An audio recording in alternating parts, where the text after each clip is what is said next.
Good morning, good morning. Bit of a drizzly day here today. It's not actually raining right now, but it has been and will be.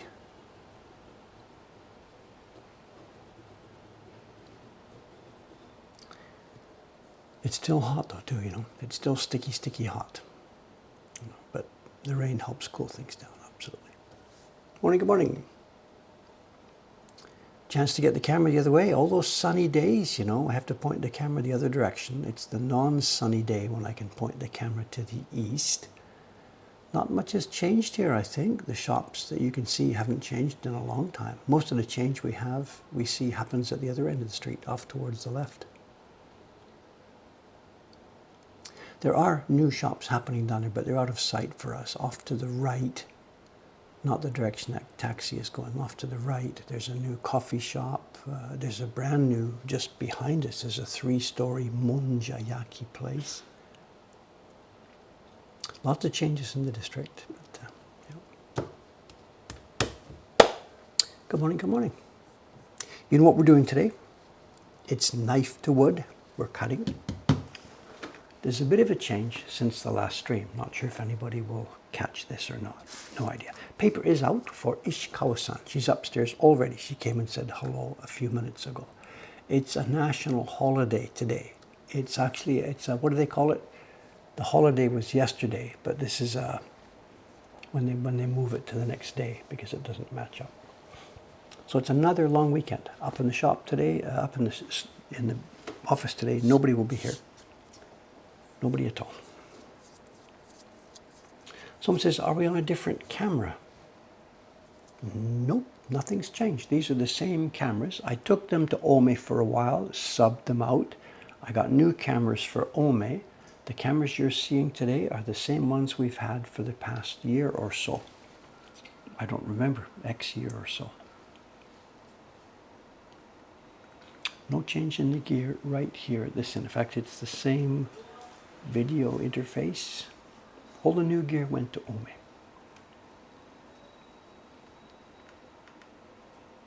We're picking up sort of exactly where we left off on the end of the other stream. Somebody might catch what's happened here. Somebody might not catch it. Who knows?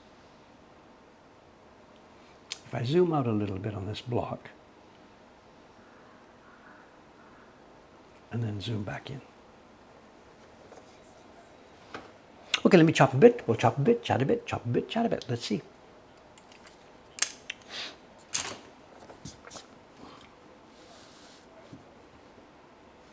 I better find the spot. 1 second. I'm right here. Let's get the location set. Might be zoomed in a bit too tight because I'm going to be moving around here a little bit.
Recenter. I think we're okay. Sure. Yep. Is my hair the same? No, I've changed. What's the question?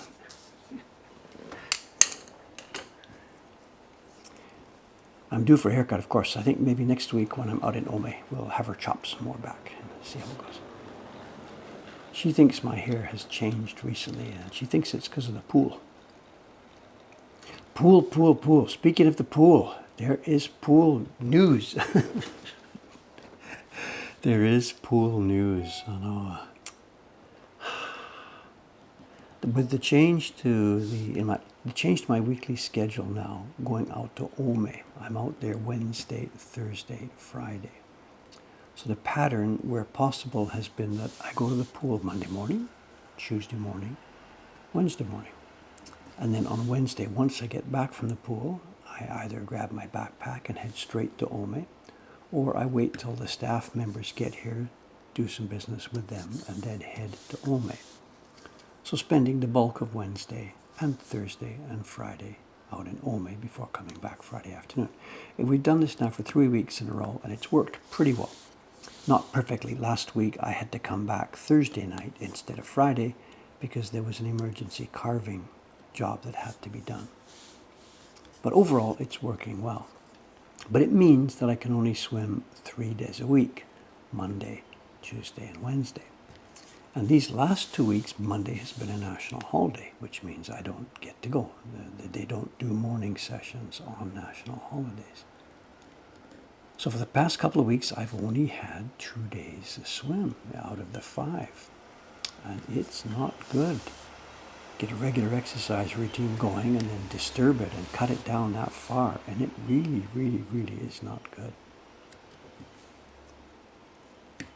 There's 2 things. It's not good for me. I don't pick up when I go back now after being away for so many days, it's tough to physically swim. So I've lost the whatever you call it, the continuity. But also what's lost is when I'm not there, the dynamic of who swims in which lane all changes. Of course it does. Anytime when any one of the regular members is away for a day because they're sick or off or on holiday, it's like when people get in an elevator. One person in an elevator stands in the middle. When a second person gets in, they move, and 2 people. When a third person gets in, you move to stand far away from each other. So if you were looking from the top down, the position of people in an elevator, they change as people come in and come out. And this is what's happening. Of course, it's always happened this way with the lanes. I see it. But when I'm not there, it turns out that one of the not so steady swimmers from lane 6, the people that just sort of fool around, they stand up and they flop around in the water, whatever. It turns out that when I haven't been there in lane 3, one of these ladies has dropped in place and come in. The other day, I was at the pool and my regular pace lady wasn't there, but this other lady had come in and flopped into the lane. And for the first time in the pool now, we're in a situation where I'm in a lane with somebody slower than me. Up to now, it's all been faster. The pace lady is faster than me. The lady in lane 4 is way faster than me. So it's no problem. I'm a polite guy. I watch the situation. When somebody's coming up behind, I get to the end of the lane. I stand for a second. They come by and away they go. I'm the only person in the fitness center that does that. Nobody else does that. If you're slower, somebody's faster than you, the mood seems to be tough. So what happens is the faster ones, just like a highway or something, they have to figure out how to get past this person. If you're much faster than them, no problem. You look ahead, see that nobody's coming the other way, and you pull over, you pull out into the passing lane, and away you go. So here I am, stuck with this situation here, this slow person. And I mean, they are really, really, really slow. What do I do? So I am, for the first time now, I'm having to learn how to pass somebody and how to do it safely. And it blows my own rhythm and timing and everything all to hell. Can't be helped.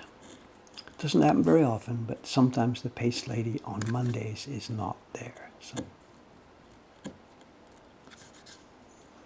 So the quiet, steady rhythm that we have had for the past year or so has been disrupted.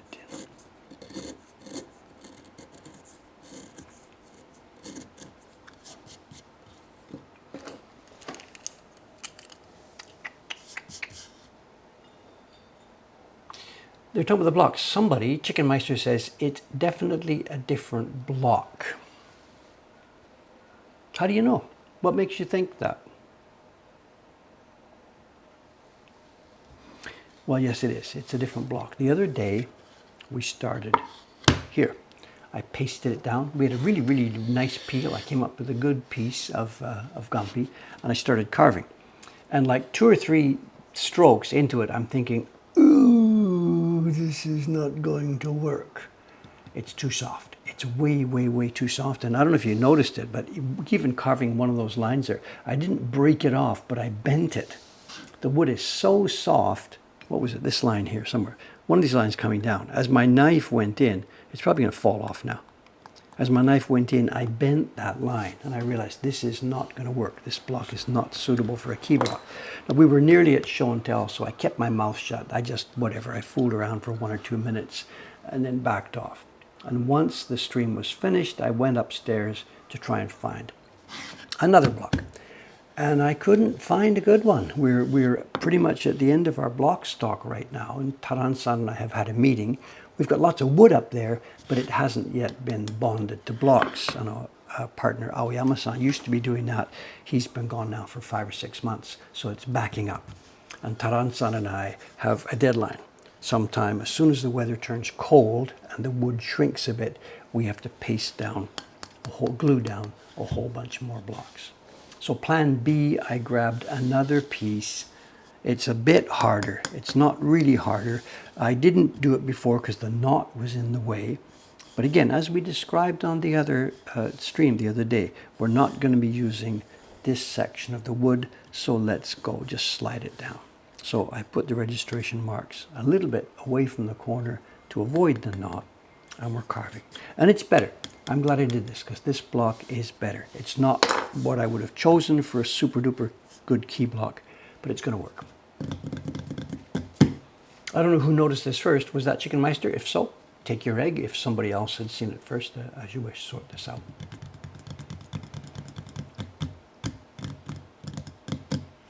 Someone says, could the wood be hardened after the carving? Well, it's a thing, you know. I know what makes any given piece of wood hard. The root thing is it's obviously going to be the cellular density down at a level that we can't even see. But then the moisture level and age does change things, you know. If it's too wet and soggy, it's softer. As it dries out, it gets harder. And then, yes, as time goes by, the wood does get sort of a hard feeling. And then even better, as we use sumi ink on it, the sumi ink itself, the black particles, soak into the wood. You print it once, a bunch of times, dry it, come back, print some more, dry it. And it does. It seems to get harder and harder from being saturated with this glue and sumi pigment. It doesn't make up for a piece of wood that's too soft, but yes, it does change over time.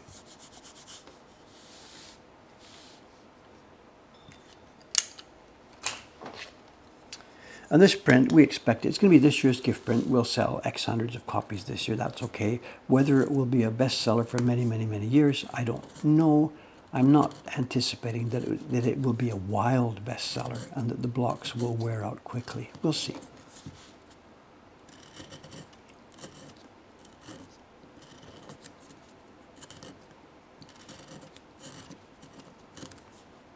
But it's way head and shoulders better than the one I had the other day. That was a goof, I'm sorry.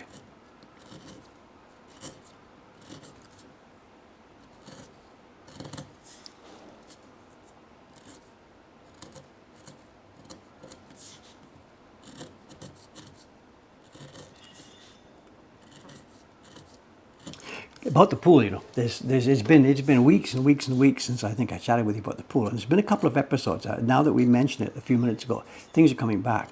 There was an experience there. This is weeks and weeks and weeks ago. I can't even remember it. Back at the time when things were still fairly normal. And something happened there that I got to share with you. There's always, there's what they call a tanto, a person in charge. You know, we the customers, we're swimming and splashing around, whatever. And there's always a person from the fitness center in the room. Now, part of it, I guess, there's probably a municipal bylaw or whatever that says any pool area, whatever, must have a lifeguard, I guess. This person isn't like sitting in a lifeguard chair and watching us as we go back and forth and back and forth. I presume there is a lifeguard function to the reason for them being there, but they're sort of semi-maintenance person. while we are swimming back and forth. They're doing things like doing the, checking the temperature of the water, and they've got a little thing where they take some water, scoop it up and shake it and look it up to the light. Maybe they're checking the pH or something like this. I don't know, whatever. But that person always seems actually quite busy doing stuff. They've got a station at the end of the room. They're not sitting on a tall chair making sure that nobody is drowning. But always, always there's somebody there. So whatever, sometimes it's a young girl, it's an older guy, the staff rotates. It's the same bunch of people, we see them each day. We don't know them by name, we just come into the pool and jump in and swim, so there's no conversation here. But it's a regular group of people. And one day, a few weeks ago, this is going on, and as I'm swimming back and forth, as it happens, I'm coming back towards one end of the pool, and as I'm doing my turn, I see the tanto guy, the guard, lifeguard, whatever. I see him at the pool edge with a bucket, dipping it in to the lane next to me. He dips it into lane 2, pulls up a bucket, and starts to walk away. No problem. I didn't even think anything about it whatsoever. Boom, boom, boom, boom, boom. I go back and I come back towards the side again. And this time I see him and he's dipping his bucket into my lane. And I was just approaching still far away. He's dipped his bucket into lane 3 now and going away. I go again, kick, turn, go back up and come back down. And as I approach the thing again, here he is again. He's dipping his bucket into lane 4. And I'm thinking, what is going on? He's like taking a sample. One, this is a bucket. It's not like the little scoop and dip and hold it up to the light. He's checked lane 2. Now he's checked lane 3. Now he's checked lane 4 with this bucket. And I'm, it's lanes in a pool, like the water is all in the same pool. What's going on? And I go back up to the other end, and what's he going to be doing when I get back down? And you know how this story is going to go. Of course, I come back down, and there he is. He's in lane 3 again. He's not checking the lanes. He's just simply, he needs some water for doing something. He's at the back. He's sluicing out and scrubbing something, and he just needed water from the pool. But because it was first 2 and then 3 and then 4, I'm thinking, is he checking to see if anybody's peed in their lanes or something? I don't know. Of course, it was just random. Ow. And it gets better. I got to do some work. It gets better. Speaking of this tanto, I remember now. Sorry, pool stories, whatever. I had forgotten to tell you pool stories, and now the brain picks up one and picks up the other, picks up the other. Another unspecified day. This is some weeks ago now. I don't even remember when it was. It's some weeks ago. You know the deal. The entrance to the facility is on the 7th floor of a shopping center.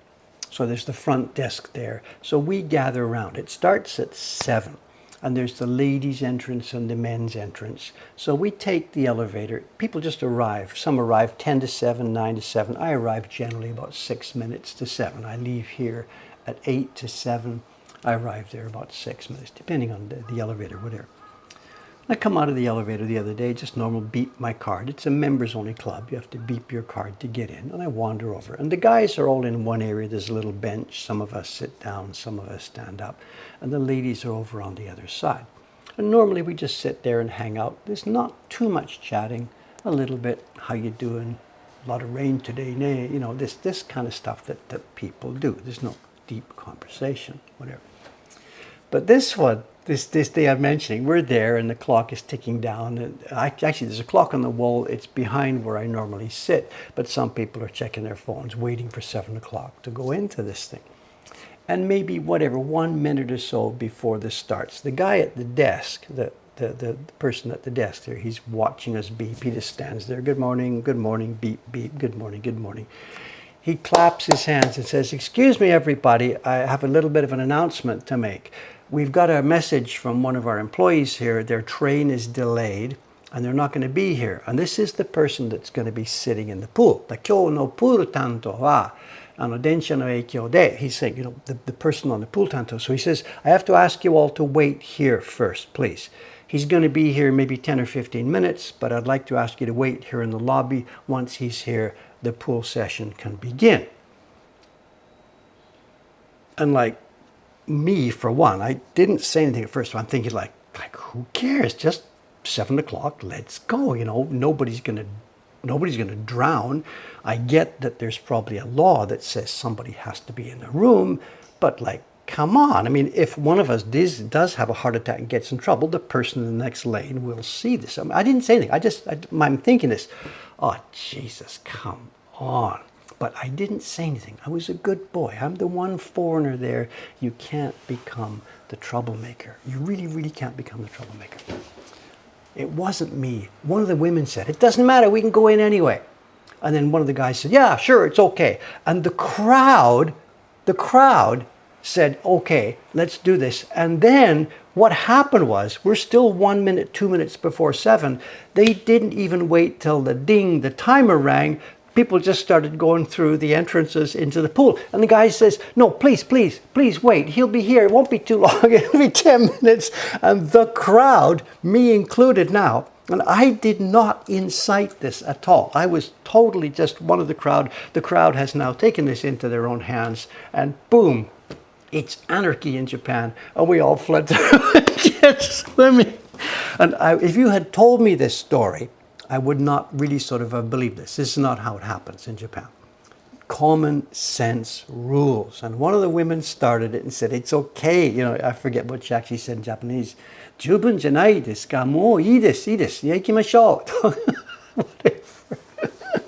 And the guy, I didn't see, I went through with the crowd. Of course, he must have just stood there thinking, what's going on? Shall I call the cops? What's happening? Because he's thinking now that he's going to be in trouble.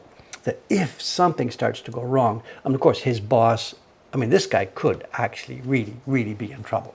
I mean, nothing went wrong. Of course, 10 or 15 minutes later, I'm swimming and we see the person who's been late come running in and whatever. But, but that's a classic. If you had told me this story, I would not have believed it, because it does not happen in Japan. But I'm here to tell you that it actually is. And I'm not lying when I say I had nothing to do with this. I did not incite this. Nobody did it because a foreigner was there. It was purely, absolutely organic. And thinking about it now, the sort of reason this happened and the reason this was able to happen is because we're talking here about a bunch of old people. And one of the women, you know, it is an impolite expression to use here. Women of a certain age, women who don't care about their appearance anymore, they don't care what people think about them anymore, they've had their kids are gone, they just, whatever, women of a certain age. There's some of them are known as what's called, I don't know if it's the term is used now, it's maybe 20 years ago, obatarian. Obatarian. But battle, you know, the obatarian. A woman who will just doesn't care, just fight through and push her way through into the place and whatever. Not such pleasant behavior. And maybe this is the people waiting for this pool at 7 o'clock. I'm 72, 73, people are my age. This guy's dealing with a crowd of people who, we've been there and done that. So, but yeah, mob rule in Japan. So someone's got it, Karen, obatarian. And I don't know if it's battle axe. Is that the word in English? Yes. I don't know if this is current Japanese, but when I came here 30 years ago, whatever, this was a thing. Obatarian was a word. A rude, selfish, middle-aged woman. Well, not middle-aged woman. It's got to be, middle-aged is what? 30, 35, 40, 45. No, it's got to be my age, whatever.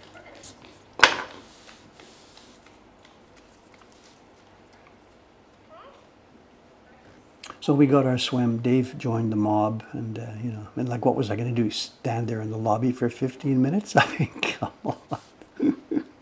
But I did not incite this. You know, it's interesting to think, though. Okay, what would have happened if that lady hadn't spoken up, and if nobody else had spoken up? Dave would have really been thinking, "Come on, let's just do this." And when the little bell ring at 7 o'clock, if nobody had moved, it's possible I might have been the first one to say, come on, let's just do this, you know. I don't know. or if there'd been some way to gauge the mood of the crowd. Because if you do it by yourself, you're in trouble. But if everybody's with you, you're cool. You know? It was great fun, great fun.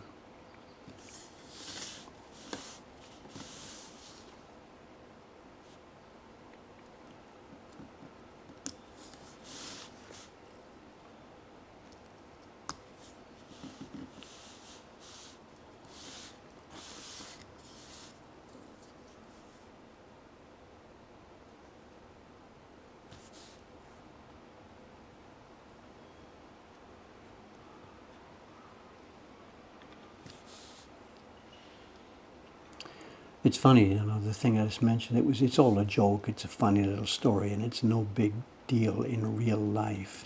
But there is something, a story that was related to me yesterday that all sort of touches on the same subject, and yet which has extreme, the other end of the scale. This was a trivial incident at the pool that affected nothing, nobody. But a story I heard yesterday that's actually related to the same kind of behavior, and it ended up people dying or not dying. And you know the massive major earthquake that happened here, you know, the years ago, the one that caused the nuclear power plant to fail, the huge tsunami, thousands of people losing their lives.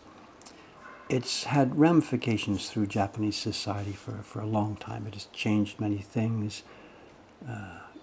A lot of things are different. And one episode that came back to me yesterday, I guess there was a television program dealing with this, because it's an extremely complex, difficult, deep discussion to make. The program dealt with two specific examples, well-documented examples from the day of the earthquake and when the tidal wave, the tsunami, came. Group A, a school near the danger zone, and Group B, a school near the danger zone. It turns out that in school A, the principal followed the rule book and did everything. There was a massive earthquake, called the kids, let's get in the school ground, line up, everybody's here, let's go head for the designated safety zone. Exactly by the rules, what should have been done. Group B, the same sort of thing happens. There's the earthquake, there's what tsunami warning, whatever. The principal gets on this and says, everybody right now, head for the hills.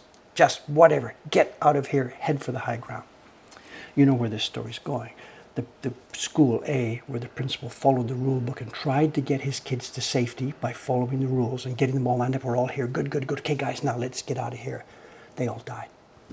They all died in the tidal wave. Group B, of course, you know how the story's going. So it's really, really a very difficult thing to think about. Should we sit there and group think and follow the rules, or should we just let everything happen freely and wildly?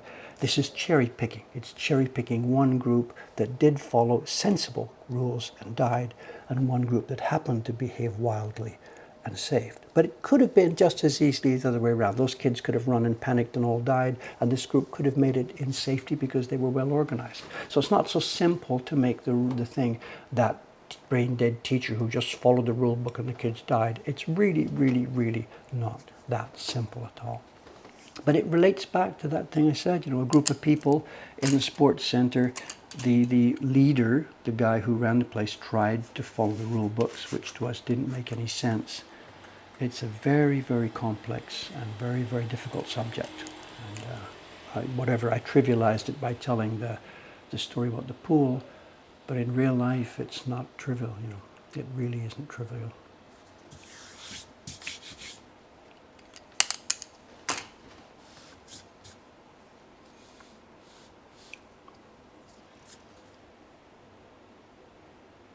There's obviously the only thing to say about it, there's no single answer and single case for every situation. You know? We do need to be organized and have a plan in place for when something happens. Here's the plan. But we also somehow need to have the flexibility to recognize when that's not going to work. And none of us are going to be God and have that ability to do all that. You know. Nowadays, in those areas where there are schools and hospitals facing the sea coast and whatever, the training is different, of course. You know. the problem up in that one I mentioned is that there hadn't been a tsunami for more generations, and nobody really had a good handle on how the thing might unfold. With that experience behind us now, I'm sure institutions in those areas have a much more carefully worked out game plan, what to do. And I presume that in those areas, the game plan and the knowledge of what to do now isn't just held by the leader who's going to tell everybody what to do. Every kid in those schools should be trained at some level to try and figure out, okay, this is happening, what should I do, you know.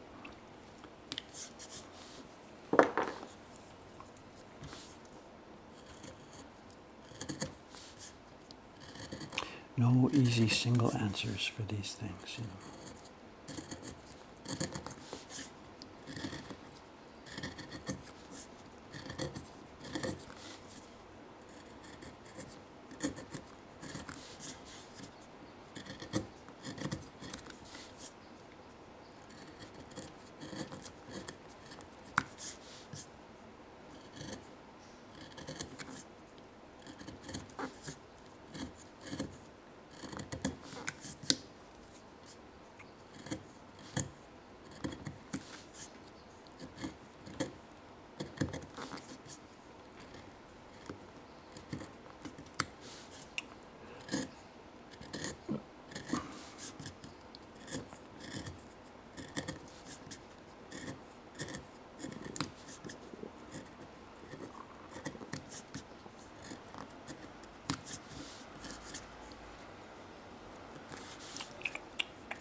It's not a pleasant piece of wood here. You know, the grain is a bit funky. The wood is a bit fibrous. It doesn't want to slice out cleanly. But no big complaint. As long as it's hard enough to hold these lines at the moment, that's all I need. You know, some pieces of wood are just so much fun. They behave well, and they're predictable, and the grain comes out smoothly. And some pieces of wood are sort of not so much fun. This is can't be helped.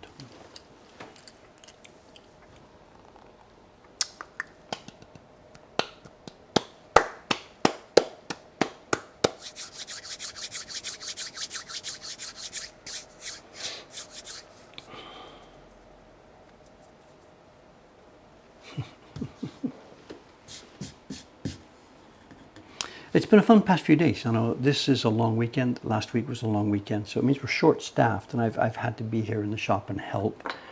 And one Saturday, there was just 3 of us, 2 staff members plus me. And next Saturday, just 2 of us, 1 staff member plus me. It'll be Sadako and me next Saturday by ourselves. We're really short for staff. We've got advertisements out at different places here in Tokyo looking for staff members for the shop. You know. So we need people that can handle a relatively basic conversational level of English, of course. We're not advertising for people with a great knowledge of woodblock printmaking. That's not something we advertise for. We would never get anybody if that was the case. What we've been advertising for is people that can, one, speak some basic level of English. They're personable. They don't mind being in a shop and dealing with foreigners. And then the kicker is we need people who can work weekends, at least now and then. And we're short-staffed every day of the week, but we're really, really short-staffed on weekends because, for example, it might be a lady housewife who's got some knowledge of English and who could do this job, but she has a family, so of course, you know. And we pay more on weekends. We pay a holiday bonus every time somebody works on a Saturday, Sunday, or a holiday. They get a bonus for that, plus the rate is higher. And we're of course, trying to pay. And we're paying higher than anything else in the local market here because we're asking weekends and because we're asking English. But we're having trouble finding. So So it's busy and I'm here and it's chaos sometimes. End of these days, I'm beat. When I was younger, I used to do sort of a 3 shift. Do something in the morning when the kids went to school, did something in the afternoon, took care of the kids when they came home, and then once they were in bed, I did a 3rd shift. It was carving or printing till around 11 o'clock or so. But now I'm finding it very, very, very difficult to run a 3rd shift in my life after dinner.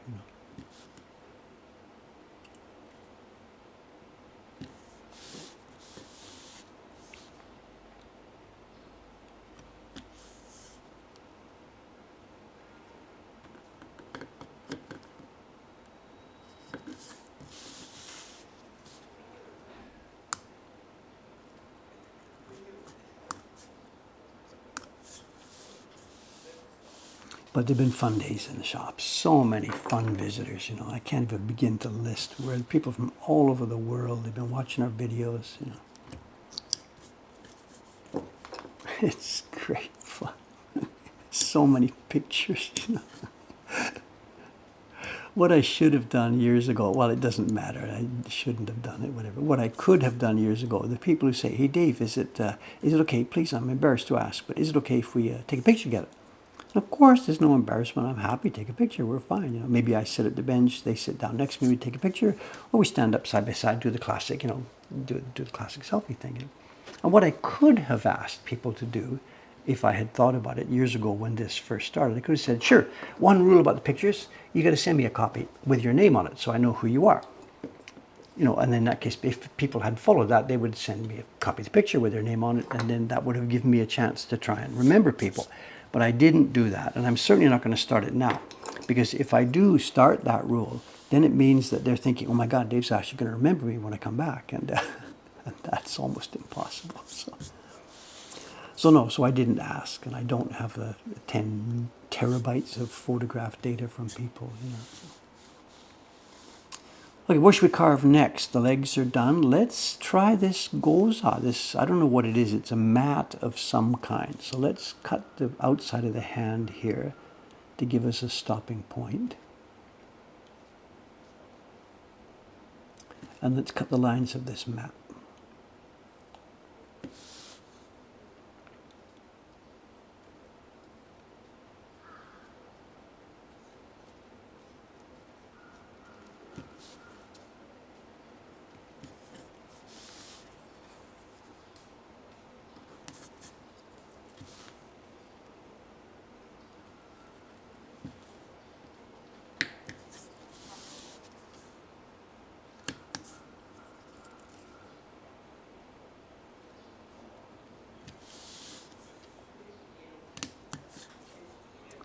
Yesterday was a wild mix of people. It's all the usual suspects. There were lots from Australia yesterday. It was sort of Australia Day in the shop. And I didn't make the big mistake saying, oh, I recognize you're from Australia, right? And they say New Zealand. I didn't make that mistake yesterday. But lots from Australia, Germany, Denmark, France, America, of course, America, the usual suspects. We had people also from Turkey, from Russia, from somebody from South America. Where were they from? Bolivia. Somebody was from Bolivia.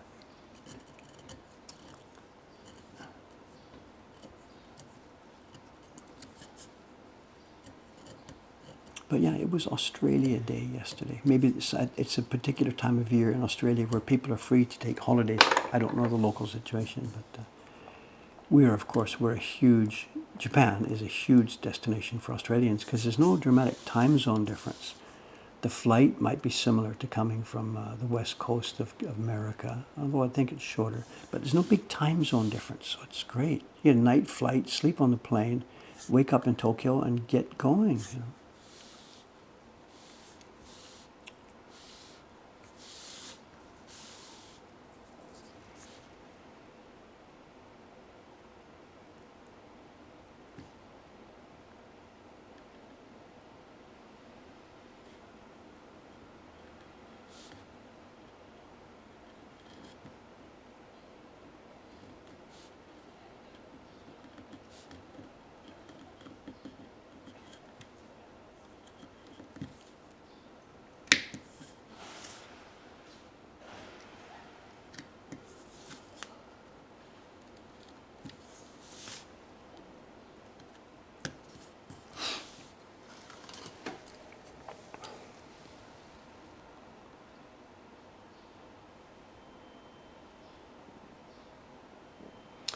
it can't be a tatami mat per se, because tatami mats are thick and don't roll up. But on the surface of a tatami mat, there's a thin little mat shape. In common parlance, there's a little thing called a goza. It's a little mat you'd put down in the summer on top of the tatami mats, or you'd hang it in front of the window. This is probably more common. What he's got here is the kind of screen that during summertime would be hung outside. You'd tie it at the top of your window, and outside it would hang, and you'd maybe tie it at the bottom so it hung away from the window. And it's a sunscreen. Very, very common in Japan. And it would roll up just about like what he's got here. I forget what it's called in Japanese, when the sunscreen you roll up and hang there. Is that goza? No. Sudare. Sudare. It's a sudare sunscreen. If you Google that, you'll see exactly what he's holding. It would roll up just about exactly to this distance, to this size. Someone's saying school holidays are on in Australia. That would maybe explain it, because we had a ton of Australians here yesterday. Some families, some solos.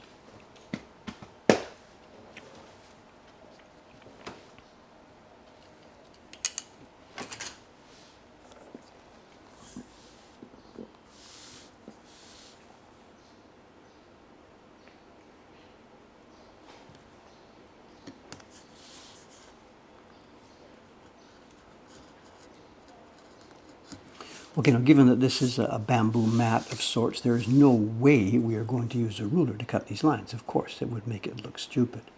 So I'm just going to cut them, and I'm going to cut them wiggly.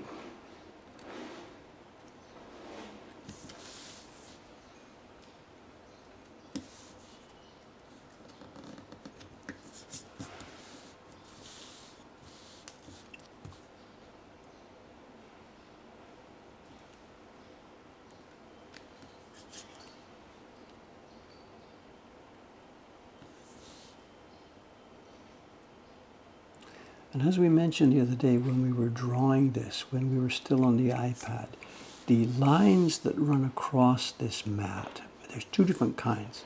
The lines like this that follow the curve, these are the threads that are tying it together. So we don't want to make a long, smooth line. We want to make one by one kind of clip, clip, clip, clip, clip. Same with this one. This is different. These two lines on an X, these are strings, cords that are holding this mat together. So this string should be a smooth curve all the way across. This one will not be. You'll see how it goes once we get to it. So this one, I'm going to carve this first because this has the priority as far as having its smoothness and straightness and curve. Boom, boom, boom, boom, boom, boom, boom. This one I'm not going to carve first. This will carve after the lines have gone by.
How's the time? Where are we? 8:47. Okay, we do have a show and tell today. It's nothing spectacular. We're going to do two things on show and tell.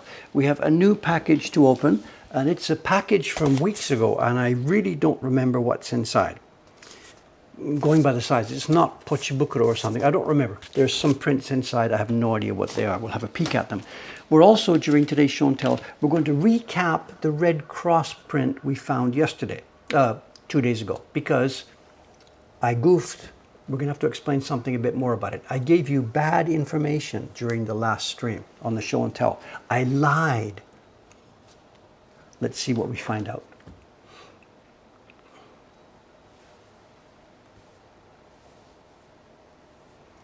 The scale, yeah, there's the scale of what we're doing here. We're carving this little screen. So, okay, let's get back to work. Now there's a drill here on this. To get, you've seen me, I took a V out here. And to take that V means you've got to carve one side and the other side. Now which one comes first? Now I'm going to do the next V, and there is an order which one I should do first. And it isn't like this.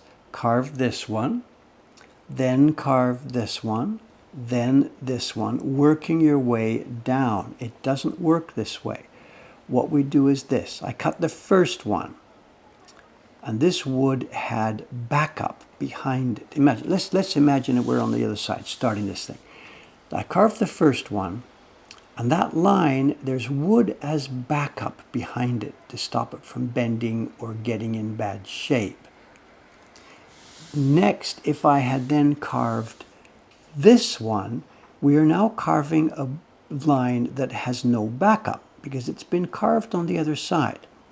So what we do is, I did this one first, then I came and did this one next, carving wood that has backup beside it. I then rotated the block, and I cut this one, number 3, and the one behind it has no backup, but the one in front of it has been cut. The wood is free to move out of place. Does it make any sense? Am I explaining too much? It's really, really important to do it this way. Let's try and explain it a bit more carefully.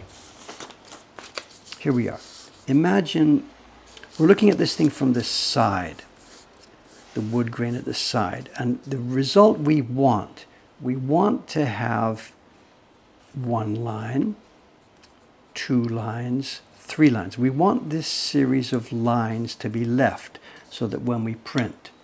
Okay, first cut, before anything is cut, first cut was here. And this wood had backup. The second cut was here. At that time, this wood had backup, and it wasn't bothering this wood. We then make our third cut here to pull out this V, and this wood doesn't have backup anymore, but this one is cut so that the wood is free to pop away. We did 1, 2, 3. We then go number 4, we're cutting wood that has backup. Number 5, the wood doesn't have backup, but that's free to move. Get the idea? 1, 2, 3. 4, 5, 6, 7, 8, 9. And you're always cutting with wood free to move, and you're not squeezing any wood at all. So the leftover pieces of wood at the end of the day that make up these lines, none of them have been squeezed by the knife as you were cutting them. The leftover pieces of wood, none of them got squeezed by the knife. It took me longer than I want to admit to learn how to do it this way. Why were my lines expanding after I carved them? Because I had squeezed them while I was carving them.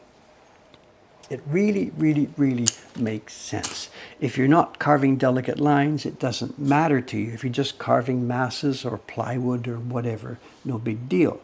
But if you've got a series of small lines side by side, the mat like this, maybe hairlines on a print, something, whatever, you've got to think about the order. So for me, 1, 2, 3 are done. We don't now come here for number 4. We come around the other side in an area that has backup.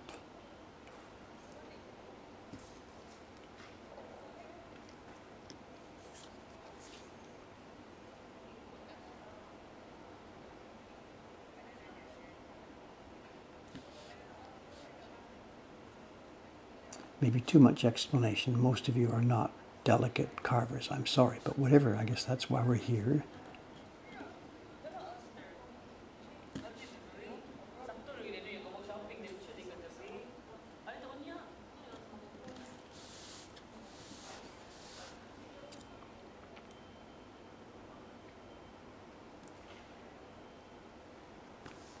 And now we're free to cut this one. And I'll come at it this way because we're near the end of the wood here, but same difference. The middle wood, the waste wood, is now free to move. You can see it moving. Look at this. It's moving up, and there's no stress on the line that will remain. Boom. It just took me so long to figure that out. I'm embarrassed about it. I can do this by myself. Don't show me what to do. I am a big boy. I can do this by myself. Right. How many years going down wrong lanes and wrong paths by myself?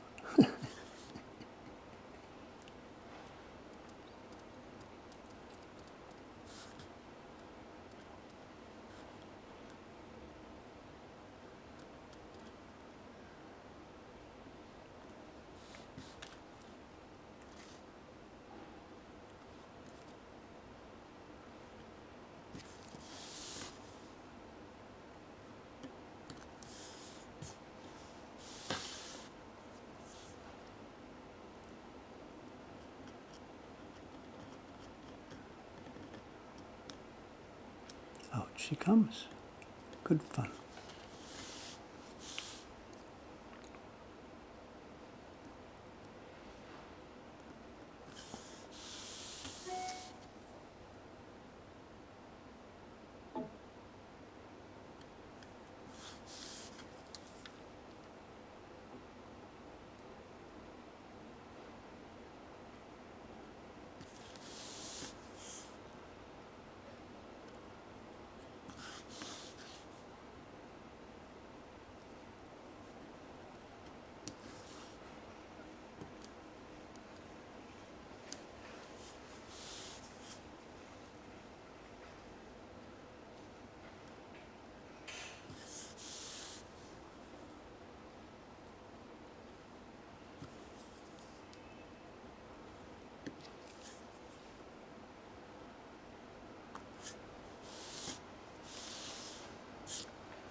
Someone says, is it always possible to cut in such a way that there's backup wood? Well, no. There's, you get your tangle. Do I cut A? I can't cut A until I cut B. No, I can't cut B until I cut C. C can't be cut until I cut A. There's a catch-22 situation that comes up all the time. Whatever, you just have to be careful about it. Not every line can be cut according to the book. When it isn't, you just make sure you try and hold your knife and push your knife in a way that you're not unduly stressing wood that's going to be left behind. It's sort of like we were talking about today earlier with rule-based decisions and decisions based at the moment off the cuff. There's both types. I've given you a general rule. When it gets to a place where you can't figure out what to do, there might be a corner where a bunch of lines are joining like this. Can't cut that till that's cut, can't cut that till that's cut. Don't sweat it. Just try and follow the general concepts. Don't squeeze the wood any more than you have to.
what's happening outside. Oh yeah, it's the the cold hot towel guy. The camera is the other way, so just off the camera to the left. You must have seen the truck come in.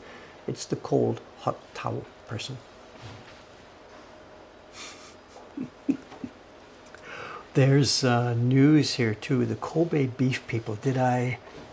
I didn't get the picture ready. Oh, no, no, no, no, no, no, no. They've put some new signs outside. Let me write a note to myself to get this ready to show you on the next stream. They've cut some new signs. Kobe beef signage. I took the pictures, but I don't know where they are, so it's no sense me trying to find them right now. They've got a big sale on, 10% off. 10% off the prices we increased yesterday by 20%. Whatever, I don't want to get involved. They are working so hard to get people in. Yesterday at one point, with no exaggeration, there were 3 foreigners yesterday outside that shop, black apron, black pants, white apron, chef's hat, and they're all, would you try, they've got bowls of soup, would you try tasting our Kobe beef soup? And they're foreigners from some European country I can't recognize. They're speaking in a heavy accent. They're working hard to get people. They're touting on the street now. Spider-Man is doing his job. The flashing lights are doing their job. And at one point, they had 3 people touting on the street with hot food. Taste this. Come on in, taste this and try it. Just run in the opposite direction as fast as you can.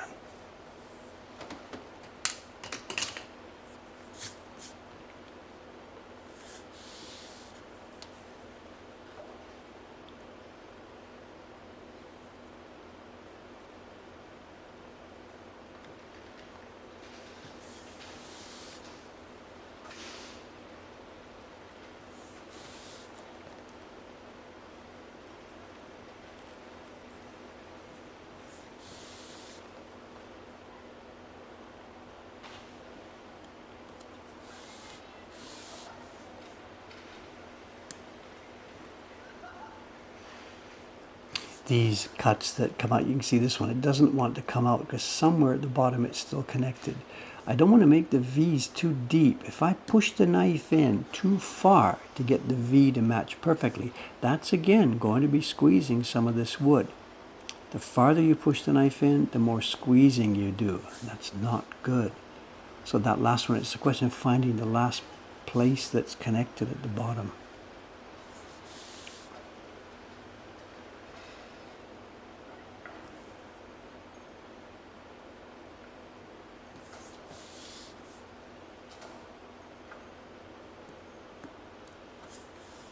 Back in the old days, of course, I mean, we're talking 35 years ago or whatever, when I was first doing this, a lot of the patterns in the Poet series had these kind of patterns, long sets of parallel lines or something. And my God, I would spend half the time carving it and half the time fixing the mistakes that I had made, you know, putting in wood I had chipped and popped. You know, we're probably going to be okay today, but you know, like that little piece of wood that's left over there, you know, if I pop it out, back when it was the Poet series, these were important. It was a kimono pattern, you know. This is a rolled up mat. It wouldn't matter if there were 1 or 2 of those chips. I haven't done any yet. If we have any, we'll see what to do about them. But back then, I chipped so many times. My God, I was squeezing wood, stressing it. The knife wasn't sharp enough. The angle wasn't cut right, you know. It's a war zone.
1, 2, 3, 4.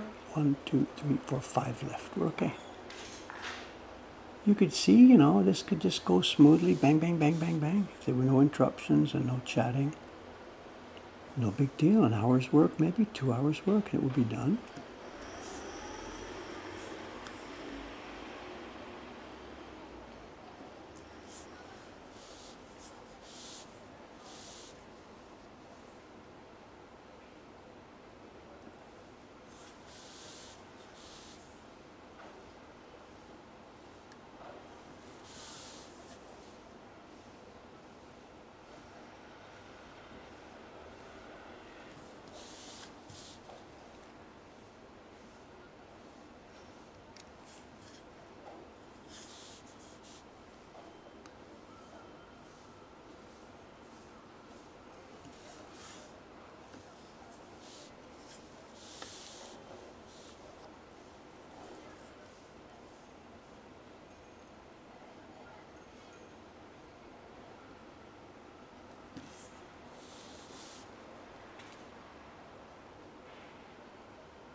Oh, ho, ho, ho, 9-7, yes.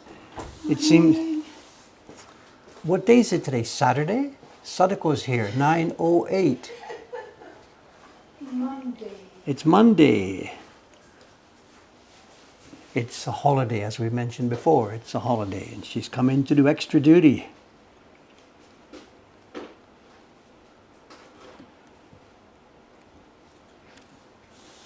No trouble on the trains today? No, at all.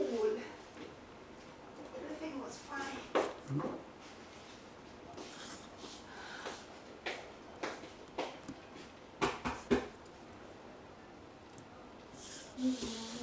No, I haven't seen anything. I don't think there's anything there, so. Unless it's come in during the last hour or so, I don't know. Yep, lots of this. Sadako-san, good morning, Sadako. Happy, happy, good morning, Sadako. Lots. Hey, hey, hey, hey.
We're okay for time. What is it? How's our time? 9:10. Okay, we'll just keep carving for a few more minutes. We have a show and tell, which will start at 9:15. Two things to do. A recap for the previous show and tell, and we'll open a new package with something inside it.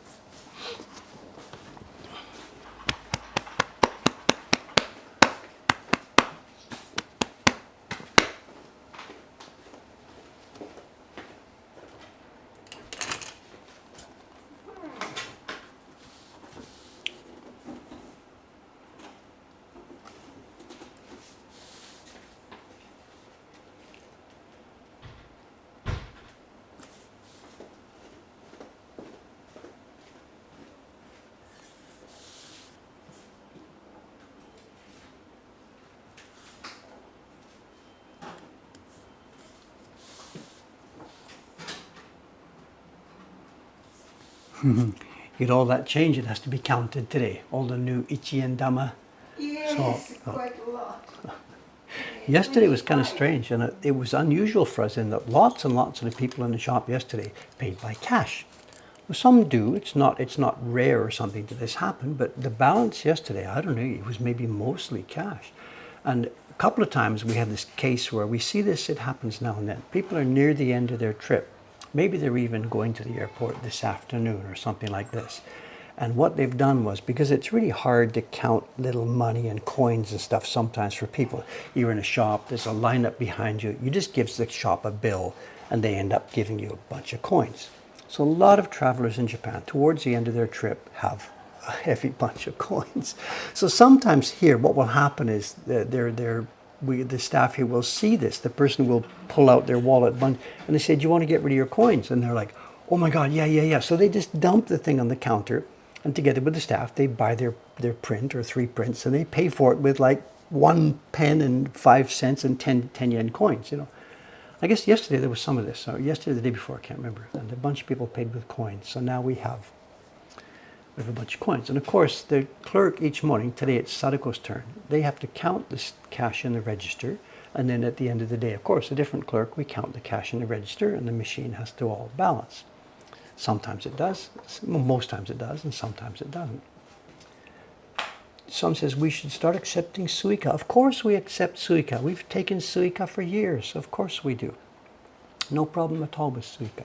It doesn't happen a lot here because a woodblock print that's going to be 20,000 yen, most people are not carrying 20,000 yen on their suica.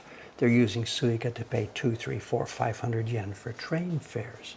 So we don't get too many people. In fact, maybe, I don't know, it's possible, I don't ever remember it happening, but we're set up for it. It's on the sign. We take Apple Pay, Visa, this, that, including train cards, Suica, Pasmo, and the other ones that are not so popular. So, have you ever seen a case where somebody paid by Suica? No. No. There is once, I think it must be maybe a Japanese customer, and the clerk at the counter didn't know how to do it. In fact, the person said, "Can we pay by Suica?" And the clerk said, "No." And I said, but yes, we can. And I went out didn't there. know we can. Yeah, we can. It's just so rare. Foreigners, of course, are not carrying a suica for the most part, but they're thinking of it for train, for the amount that's in. You're not going to spend 30,000 yen or something. Yeah. So. I think at a picture, someone's got a suica. I know. Image here. So. Okay, we're at show and tell time. So what I'm going to do, Sadako, we've got a new one today that I haven't opened yet. But first, before that, I want to recap, show the one, because I screwed up yesterday. Saturday was it? I told people a lie. Sunday, Well, today's Monday, so it must have been Saturday's stream. Yeah. Saturday's. Saturday's stream. We showed this little print. It's a sort of a surimono print. And whatever, I can't evade the thing here. I made a big mistake when I was showing this thing to you. I was so proud. I can read this. Look at me. I'm such a good boy. I can read this thing. It was a little surimono and on nice white, clean paper. And we showed that it's Kofu Castle. And I zoomed in. And so proud that I could read this. And I said Nihon Sekiju Ji Sha and something to do with Yamanashi Prefecture. And then the date. And I said, Japanese dates are always, no exceptions. Japanese dates go down in size.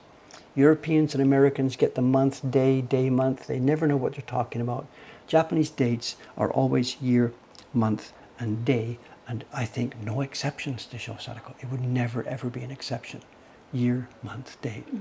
And I said, it's obviously going to be Showa 39. It can't be Reiwa 39. It couldn't be Heisei 39. And I stupidly said it must be Showa 39, November the 22nd. And somebody had it in the chat. It's not. It's Meiji 39. We're talking generations earlier. I had been a little bit fooled by the clean and white and fresh appearance of this surimono. And I was thinking it was, what did it come out to be, 1964? And there was a little bird beeping and Dave says, it's 1964. It's pretty delicate work for 1964. It was done, it was possible, but it really, on its face of it, this really doesn't look like 1964 work. And it's not. We're going back 50 some years before that. This is Meiji 39.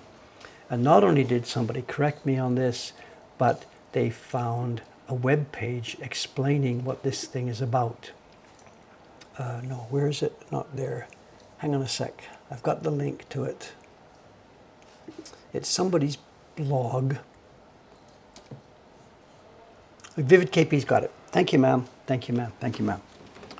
And it's another part that surprised me is because I didn't think the Red Cross was that old in Japan. I would have expected it would be a post-war thing brought by the Westerners. So to hear that this second anniversary, blah, blah, that was happening in the 1960s, I didn't even blink at that. It turns out the Red Cross has been here in Japan. This was nearly the 100th anniversary of it. So it started way back in the Meiji time. So my apologies, I got sucked in by this. That's the end of my career at what's the name of the show on TV on PBS, something, Antique Appraisers or whatever? I have been fired from that show now. So I was only wrong by 60 years. It doesn't matter, you know, whatever. So they're forgiving me. Antiques Roadshow, whatever. Yes, Kofujo, so Kofu Castle. So, and the purpose of this commemorative surimono was to announce the finish of construction on the new hall that the Red Cross had either sponsored it or they're going to use it. I don't remember. You saw the thing the other day. Is the Red Cross going to use this office for themselves? Yes, I think so. And they were, but why would they be working in the grounds of a castle? I don't really know. Maybe that was the only public space available for them. I don't know.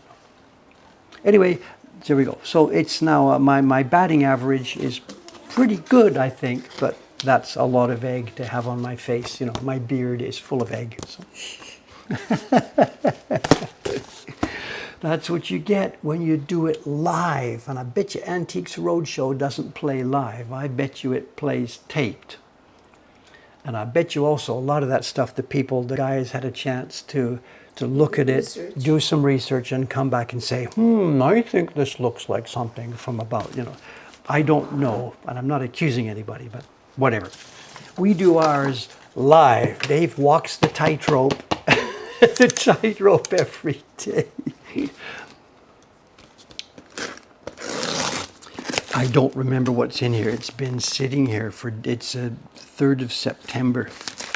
It's been sitting here for weeks. I have no idea what's inside. It may be even something from Watanabe-san. She picked it up knowing it was for me.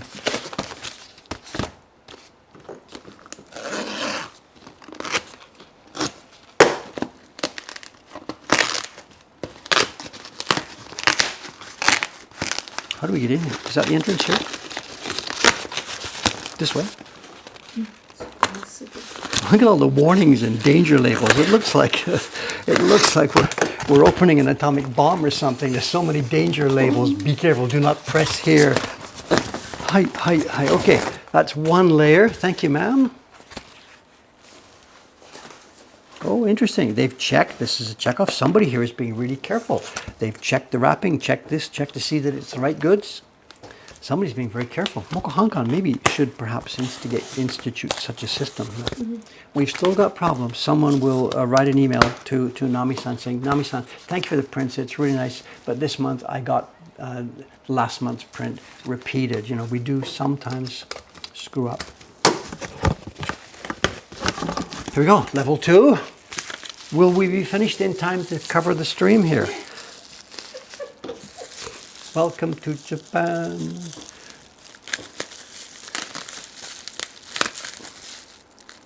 Oh, I know what this is. I remember these now. We can read. We have here, we're going back in time. I think Showa 2. Showa 2 would be... 1948? No, Sadako, I'm born in 1951. I'm sorry. Don't, it's okay. They will take care of it. They will take care of it. Relax, Sadako, relax. Showa 2 is what year? It must be 1951, 41, 31, 1927, I'm guessing 1927? Yes, they've got it. John's got it, 1927.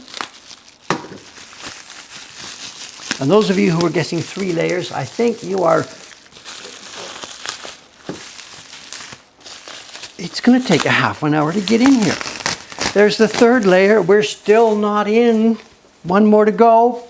Those of you who guessed 3 are wrong. There's one more layer to go. This country is just so much fun. It's so much fun. Every day it's so much fun. I was chatting with him earlier about the pool experience, you know, where the tanto. Did I tell you that story? No. The pool, the lifeguard person, you know, there's a tanto always in the pool. They're not sitting on a chair like a lifeguard, but they're there in the room. And I guess it's a legal requirement. If you have a swimming pool, you got to have, you know, somebody watching.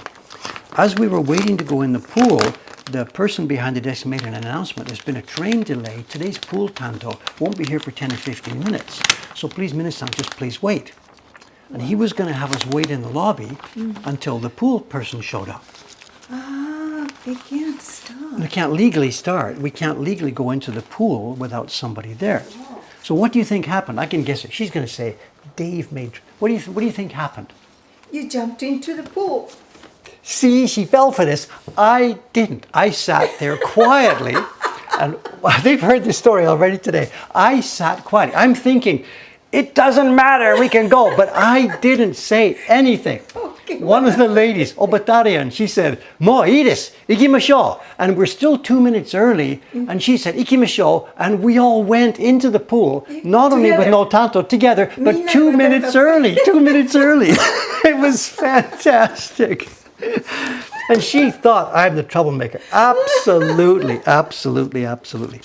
Come on, come on. I spent many hours. It's too much fun. Dave's a good boy. Don't you start. I'm too much on that.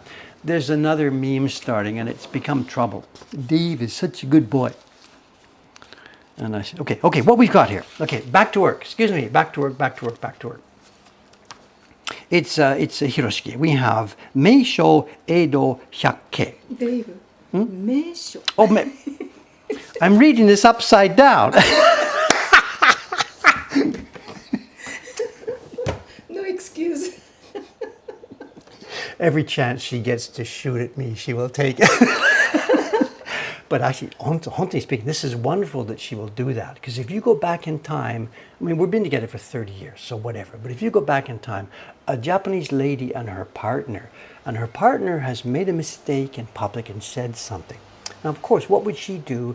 Nothing. Of course, she just sits quietly and maybe later on, by the way, Dave, this morning, you know, but she would not do it in public. But we're confident enough now, and she knows me and she's laughing, that in front of 5,000 people, or whoever are watching here, she can publicly, Dave Meisho. Let's get to work. Hi, the pronunciation, this I'm not sure, it's Hiroshige, but that name he used, Ichiryusai. Hi.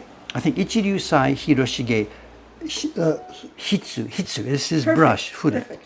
And what we've got are a selection of prints from Hiroshige's supposed masterwork, you know, the 100 Views of Edo, which has, can I embarrass you, how many pictures in the 100 Views of Edo, Sadako? 4. No, here, but in the full set, how many? 100. It says Edo Meisho. Sadako. Okay, let's roll back. How many prints are in the 53 stations of the Tokaido?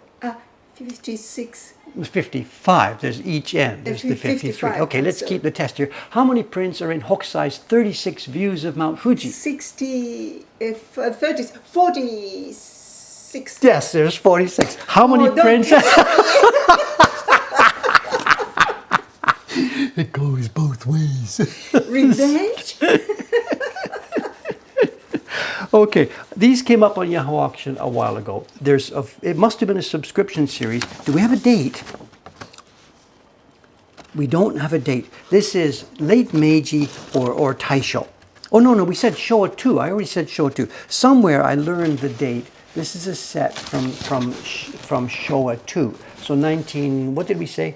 1927. It's okay, they've already told me, 1927. And it must have been a subscription series for the set of Hiroshige prints. And they did them 4 in each pack.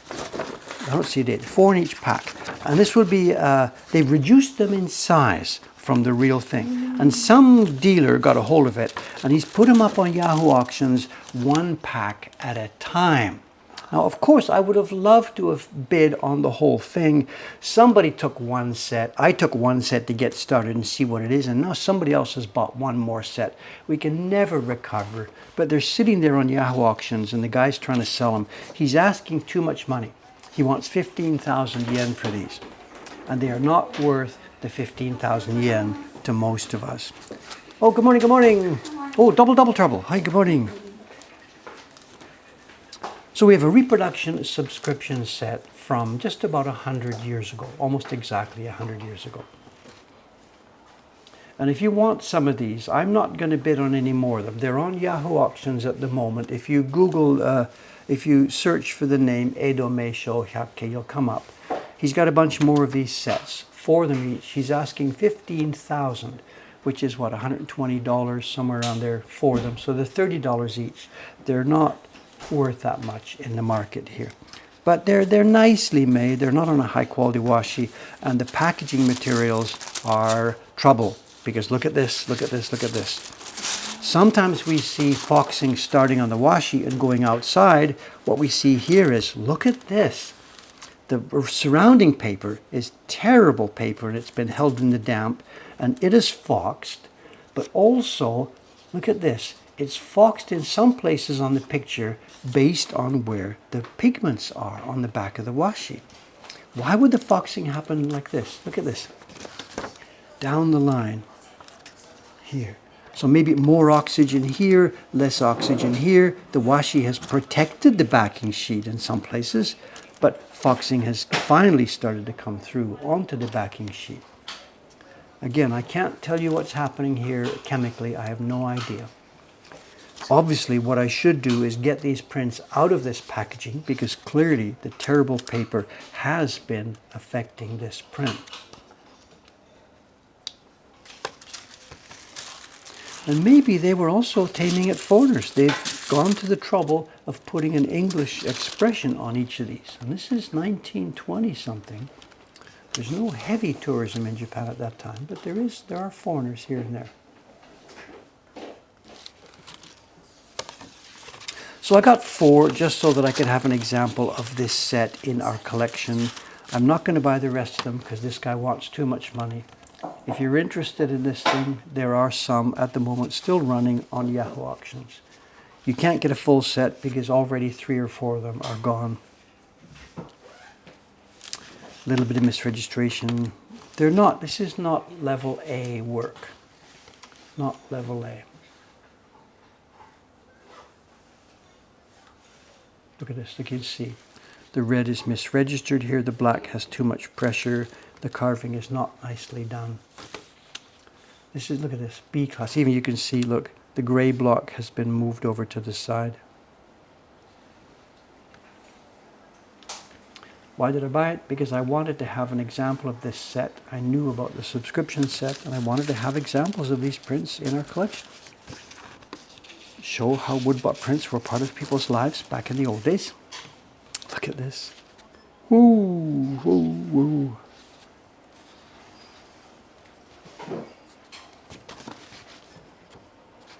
But clearly this hasn't started from the washi to the outside. In this case, it's come from the outside into the washi.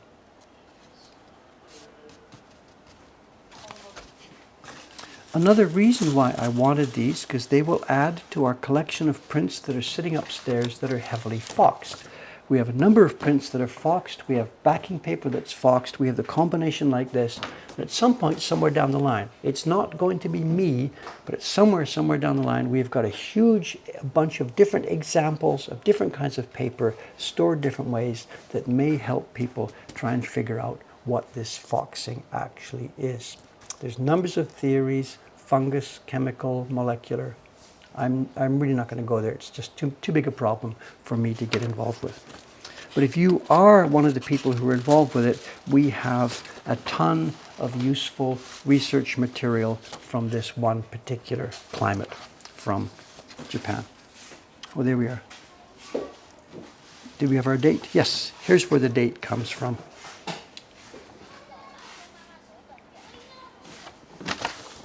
It It is. It's Showa 2. Or Showa. show juice in United show ninen show so look got some. Okay, that'll do us. Thank you very much. The next stream will be out in Ome. I'm not really quite sure of the content. As some of you know, I've still been struggling with different things to do on Thursday streams, but I will be there.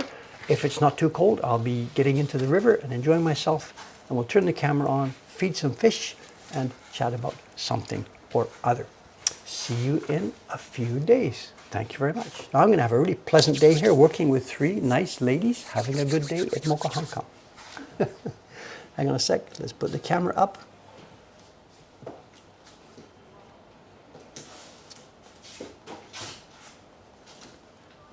What's the situation? Somebody's asking me about Sensei Margin, but we screwed up, right? We raided him the other day and he was just putting his pants on or something. They asked me to raid Sensei Margin and he was in his hotel room getting dressed. So are we okay? Somebody's asking me, raid Sensei, is he okay? Is he walking? Is he up and around? He's live, he's walking. Okay, he's on the road. Okay, let's do this. We'll start those of you who want to go to Hokkaido can go. The rest of you can go home. Sensei raid, Sensei Margin. Let's start the command. It comes up. His channel is intended for mature audiences. I don't know why. He must have used a bad word one day somewhere. 2, 1, away you go. Thanks very much. I'll see you on Thursday. Bye for now.